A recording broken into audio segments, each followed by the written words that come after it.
ദൈവതിരുനാമം മഹത്വപ്പെടുമാറാകട്ടെ. പരിശുദ്ധ നോമ്പാകുന്ന തീർത്ഥാടനത്തിലൂടെ യാത്ര ചെയ്ത് 2 വാരം പിന്നിട്ട് ദൈവസന്നിധിയിലേക്ക് അടുത്തു ചെല്ലുന്ന പരിശുദ്ധ നോമ്പിൻ്റെ 3-ാം ഞായറിലേക്ക് നാം അടുത്തു വരികയാണ്. ആത്മശരീര മനസ്സുകളുടെ ശുദ്ധീകരണ കാലഘട്ടമാകുന്ന പരിശുദ്ധ നോമ്പിലൂടെ യാത്ര ചെയ്യുമ്പോൾ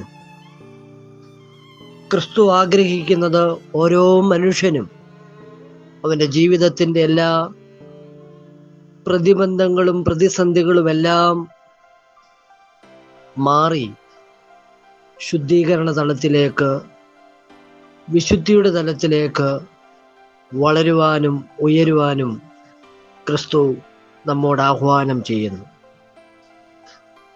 വിശുദ്ധനായ മാർക്കോസ് എവങ്കലിസ്തൻ എഴുതിയ സുവിശേഷം 2-ാം അധ്യായം 1 മുതൽ 12 വരെയുള്ള വേദഭാഗമാണ് ഇന്നിൻ്റെ വേദചിന്ത.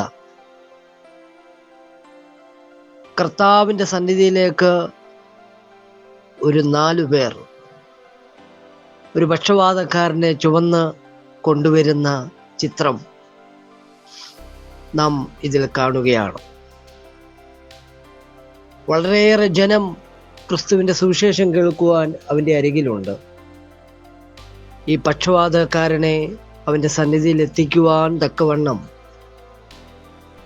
ആ 4 പേർ കാട്ടുന്ന തീഷ്ണമായ വിശ്വാസത്തിൻ്റെ ആഴം, ആ സ്നേഹത്തിൻ്റെ ആഴം, ആത്മാർത്ഥതയുടെ ആഴം നമുക്ക് കാണാതിരിക്കുവാൻ നിവൃത്തിയില്ല.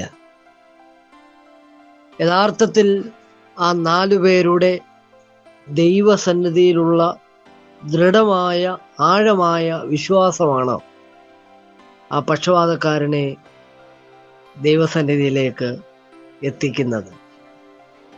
ഈ നോമ്പാകുന്ന തീർത്ഥാടനത്തിലൂടെ യാത്ര ചെയ്യുമ്പോഴും പുനരുത്ഥാനത്തിൻ്റെ ആ വലിയ പ്രകാശം ലക്ഷ്യമാക്കി നാം യാത്ര ചെയ്യുമ്പോഴും നമ്മളിലുള്ള വിശ്വാസത്തിൻ്റെ ആഴം, ദൈവസന്നിധിയിലേക്ക് എത്തുവാനുള്ള നമ്മുടെ ആത്മാർത്ഥതയുടെ ആഴം ഇന്നും എവിടെയാണ് നിലനിൽക്കുന്നത്, എവിടെയാണ് ആയിരിക്കുന്നത് എന്ന് ഏറെ ഹൃദയത്തിൻ്റെ ഉള്ളിൻ്റെ അറയിലേക്ക് പ്രവേശിച്ച് നമുക്ക് ചിന്തിക്കുവാൻ തക്കവണ്ണം ഇടയാകണം. ആ 4 പേരുടെ ആഗ്രഹം ഒരു വലിയ ലക്ഷ്യം നേടുവാനുള്ള ത്യാഗം, സഹനം, അത് നിസ്സാരമല്ല.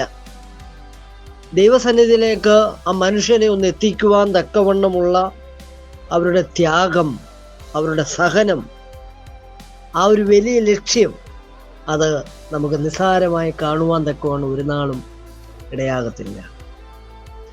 കർത്താവിൻ്റെ സന്നിധിയിലേക്ക് ചെല്ലണമെങ്കിൽ നാം വളരെയേറെ ത്യാഗങ്ങളൊക്കെ സഹിക്കേണ്ടതായിട്ട് വരും. കല്ലുകളും മുള്ളുകളും ഒക്കെ നിറഞ്ഞ ഇടുങ്ങിയ വഴിയിലൂടെയുള്ള സഞ്ചാരമാണ് സ്വർഗരാജ്യത്തിലേക്കുള്ള സഞ്ചാരമെന്ന് വചനം നമ്മെ ഉദ്ബോധിപ്പിക്കുന്നുണ്ടല്ലോ. ഈ പക്ഷവാതക്കാരനെ 4 പേർ കൊണ്ടുവന്ന ആ വലിയ സഹനത്തിൻ്റെ മാർഗം, ത്യാഗത്തിൻ്റെ, സഹനത്തിൻ്റെ മാർഗം പലപ്പോഴും ക്രൈസ്തവ ജീവിത പശ്ചാത്തലത്തിൽ നമുക്കൊക്കെ അനുഭവിക്കേണ്ടി വരുന്നുണ്ട്.